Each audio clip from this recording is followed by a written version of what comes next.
mempelai laki-laki, ada mempelai perempuan, ada wali, ada dua saksi, ijab qabul. Udah selesai. Tidak pakai keyboard tunggal. Tidak perlu mengundang artis. Tak perlu hotel presiden suite. Jadi banyak orang memikirkan yang tak perlu dipikirkan. Nanti di hotel mana, tamu undangannya, VVIP, habis itu nginap di hotel satu malam berapa pula. Padahal itu tidak dibebankan, tidak diberatkan. Manusia modern memberati dirinya dengan sesuatu yang tidak dibebankan Allah. Padahal tiap hari dia berdoa, la tu'akhizna in nasina wa akhtana rabbana wa la tahmil alaina isran kama hamaltahu ala alladziina min qablina rabbana wa la tuhammilna ma la taqata lana bih. Jangan bebankan pada kami sesuatu kami yang tak sanggup memikulnya. Memang Allah tak ada bebankan. Kita mencari beban. Itu namanya nyari beban itu. Allah nggak ada ngasih beban, dia aja membebankan.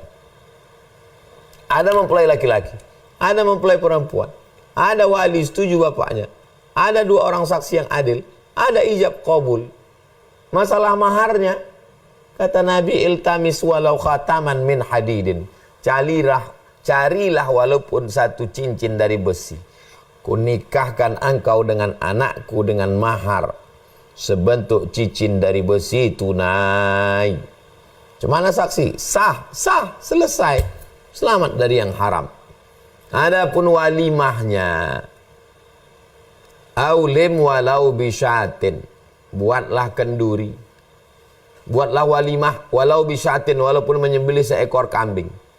Kronologis hadis ini adalah Abdurrahman bin Auf pindah dari kota Makkah ke kota Madinah, hidup sebatang kara. Akhirnya dia bisnis usaha. Tiba-tiba jumpa Nabi, tengok tangannya atharus sufrah, kuning-kuning. Ada namanya minyak parfum za'faran. Itu dipakai orang waktu nikah. Siapa yang pakai itu nampak kuning tangannya. Macam mak-mak habis menggulai kena kunyit, kuning-kuning tangannya. Kata Nabi, tangan kau bekas minyak za'faran. Iya, nikah kamu. Iya. Kata Nabi, aulim walau bisyatin. Buatlah kenduri, undang orang walaupun hanya seekor kambing. Makna seekor kambing itu zaman Nabi undangannya 10 orang. Itu makna walaupun seekor kambing itu maksudnya undanglah orang agak 10 pun jadilah. Kawan-kawan dekat, keluarga perempuan, keluarga laki-laki. Keluarga perempuan 3, keluarga laki-laki 3, kawan akrab dia 2, kawan akrab kita 2. Potong kambing. Tak ada kambing, potong ayam. Selesai. Lalu diumumkan, ini udah nikah. Nah, jangan karena sesuatu yang tidak dibebankan Allah lalu mendapat berubah yang baik-baik menjadi haram. Majelis akad nikah bagus. Walimah itu sakral suci. Tapi dia menjadi haram karena penyanyinya rok pendek, bercampur aduk, tidak menjaga aurat, dan seterusnya. Nah, ini proses dari mulai ta'aruf, khitbah, kemudian walimah. Kemudian setelah walimah, selesaikah masalah? Belum. Dulu sebelum nikah orang berpikir kalau jumpa nanti nikah ini selesai nih. Pas jumpa, macam mana pula nanti akad? Pas sudah akad, belum selesai. Maka laki-laki mesti menunaikan 5 hak yang wajib ditunaikan laki-laki, kewajiban laki-laki, hak si perempuan. Yang pertama, kasih dia makan. Jangan sampai dia tak makan. Yang kedua, kasih dia pakaian. Waksuhum, berikanlah mereka pakaian, menutup aurat. Yang ketiga, beri dia tempat tinggal yang layak. Kalau sanggup beli, tak sanggup ngontrak. Tempat tinggal yang layak. Yang keempat, beri dia pendidikan. Ar-rijalu qawwamuna 'alan nisa. Laki-laki itu yang meluruskan perempuan. Kalau bengkok perempuan itu, bengkok pemikirannya, bengkok lidahnya, diluruskan oleh laki-laki. Yang kelima, perhatian. Perempuan itu ingin diperhatikan cakapnya, penampilannya beda sama laki-laki. Laki-laki tak terlalu penting bagi dia diperhatikan. Jadi beda mendidik anak perempuan dengan anak laki-laki. Beda juga antara hak perempuan dengan laki-laki. Khuliqatil mar'atu min dhila'. Perempuan ini diciptakan dari tulang rusuk. A'wajuha a'laha. Tulang rusuk yang paling tinggi, yang paling atas, yang paling bengkok. Tulang rusuk itu bengkok. In akhazta kasartaha. In akhazta aqamtaha kasartaha. Kalau kau paksa dia lurus, dia patah. Tapi kalau kau ikut, kau jadi bengkok. Dipaksa dia lurus, patah dia.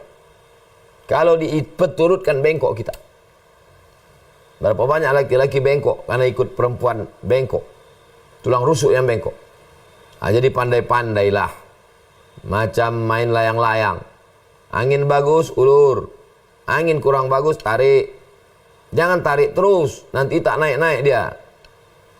Jangan pula diulur terus, nanti nyangkutnya terlalu tinggi. Begitulah agama Islam mengajarkan. Kewajiban laki-laki memberikan nafkah sesuai dengan kemampuan. Walaupun istrinya itu kaya. Memang kau anak orang kaya, kos-kosanmu banyak, kebunmu luas. Tapi inilah belanja ku kasih sebagai kepala rumah tangga. Ambillah. Si istri pun mengambil. Ku ambil bang sebagai kau memberi nafkah. Ini hakku. Sekarang ku kasihkan ke engkau sebagai hadiah. Aku ada yang ku makan. Jadi hubungannya itu tetap baik. Hubungannya bukan antara majikan dengan karyawan. Hubungannya bukan antara atasan dengan bawahan. Itulah maka dia diciptakan dari tulang rusuk. Bukan dari tulang kepala supaya dijunjung. Bukan dari tulang kaki diinjak-injak.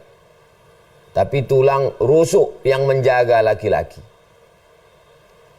Jadi jantung kita ini bisa tidak pecah, tidak bocor karena ada tulang rusuk menjaga. Siapa yang menjaga kita? Perempuan. Nampaknya memang laki-laki ini pemimpin. Tapi sebetulnya perempuan yang menjaga. Kata Allah, hunna libasul lakum. Perempuan itu jadi pakaian kamu. Guna pakaian itu, kalau kita panas, dia mendinginkan. Kalau kita kedinginan, dia menghangatkan. Itu guna pakaian. Begitulah halusnya Allah mengambil kata pilihan katanya. Hunna libasul lakum. Perempuan itu pakaian bagi kamu. Pakaian saya ini gunanya, kalau terik matahari, saya tak kepanasan. Kalau saya kedinginan, dia menghangatkan saya. Dia menutupi segala kekurangan-kekurangan saya. Jadi kalau ada perempuan, arisan, dibukakannya semua aib lakinya. Pelitnya, bakhilnya, ini segala macam. Berarti dia bukan pakaian yang baik. Dia pakaian transparan. Dia pakaian aksesoris. Dia bukan pakaian yang menutup aurat. Hunna libasul lakum. Perempuan jadi pakaian bagi kamu. Wa antum libasul lahun. Dan kamu pula menjadi pakaian bagi dia. Dalam Islam, hubungan seksual diatur. Tapi bukan tujuan. Tujuan menikah bukan hubungan seksualnya itu. Hubungan itu adalah jalan, jembatan. Tujuannya mendapatkan anak yang soleh. Idza matal insan, kalau manusia mati, inqata'a, putus amalnya. Yang tetap mengalir, shadaqatun jariyah. Shadaqah jariyah. Yang kedua, ilmun yuntafa'u bih. Yang ketiga, waladun solihun, anak yang soleh. Buah dari pernikahan itu adalah anak yang soleh. Lahir anak yang soleh, tazawwajul walud al-wadud, nikahi perempuan al-walud yang banyak anaknya. Al-wadud penyayang. Dari mana kita tahu anaknya banyak? Dia kan gadis. Tengok emaknya, tengok makciknya, tengok tantenya. Berapa gen mereka perempuan? Kakakmu berapa anaknya? Kakakku anaknya 10. Kakak kau yang satu lagi 12. Bagus, nikah sama dia, karena ini keturunan subur. Nenek kau berapa anaknya? 20. Inilah yang dicari-cari. Kenapa? Mukatsirum bikumul umam. nanti aku bangga di padang mahsyar, umatku yang paling banyak, kata Nabi Muhammad SAW. Jadi dulu kita ini, saya waktu itu di pondok tahun 96. Waktu itu, sekarang udah tak ada lagi, BKKBN. Cukup 2 anak saja. Waktu itu orang berhasil kalau punya anak 2. Diangkatlah ustadz-ustadz menjadi PNS melalui BKKBN. Ceramahlah ustadz di mana-mana. Cukup anak 2 saja. Tahun 96, waktu itu sedang rame-ramenya. Sekarang, tahun 2024, 2023, udah 1/4 abad, apa yang terjadi? Ternyata kita kekurangan penduduk. India sekarang penduduknya 1,4 miliar. Cina, ketakutan serangan dari India dan Cina. Karena mereka orangnya banyak, tanahnya sempit. Kemana mereka mencari? Kita. Ketakutan. Salah siapa? Salah kita sendiri. Kenapa tak banyak anak-anak?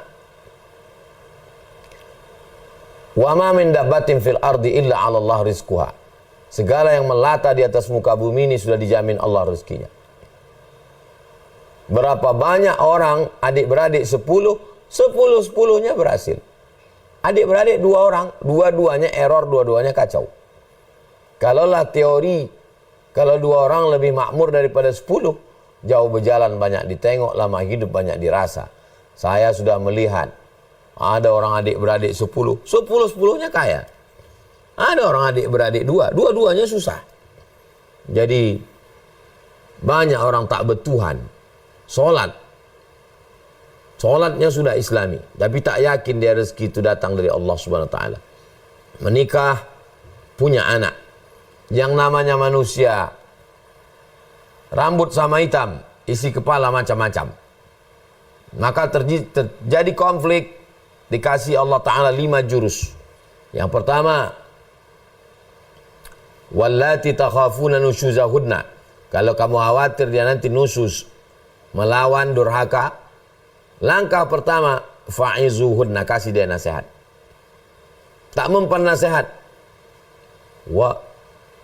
wahjuruhunna fil madaji', pisah tempat tidur. Cakap udah tak mempan lagi, pisah tempat tidur. Tak juga mempan, wadribuhunna, kasih dia hukuman fisik. Ini tak bisa dilakukan sekarang, nanti bisa kena KDRT. Yang keempat, wa in khiftum shiqaqa bainihima fab'athu hakaman min ahli wa hakaman min ahliha. Mediasi. Panggil keluarga laki-laki, panggil keluarga perempuan, dudukkan. Iyurida islah ayyufiqillahu bainahuma. Kalau ada titik temu, mereka akan ketemu lagi. Kalau tidak, maka barulah step yang kelima, tolak. Tolak itu pun ada lagi, tolak 1, tolak 2, tolak raj'i bisa balik. Tolak 3, tak bisa sama sekali. Nah, jadi Islam ini memberikan solusi yang luar biasa. Kita tinggal melangkah mengikutinya saja, maka insya Allah seorang laki-laki secara fisik, secara pikiran, dia perlu bercerita sama orang. Bercerita sama kawan, hari ini kawan, besok jadi lawan. Maka dia perlu bercerita untuk menenangkan pikirannya kepada perempuan yang solihah. Al-mar'atu solihatul lati tu'inu ala imanihi. Perempuan solihah yang membantu imannya. Kalau dia sedang risau, dia sedang susah hati, maka tempat dia bertambat itulah yang akan menenangkan dia. Yang menenangkan laki-laki adalah istri, yang menenangkan istri adalah suami. Tentang dalam masalah kehidupan. Menikah itu 70% isinya ngobrol, cerita. Cerita sarapan pagi, cerita tadi malam, cerita di kantor, cerita di pasar, cerita itu, cerita ini.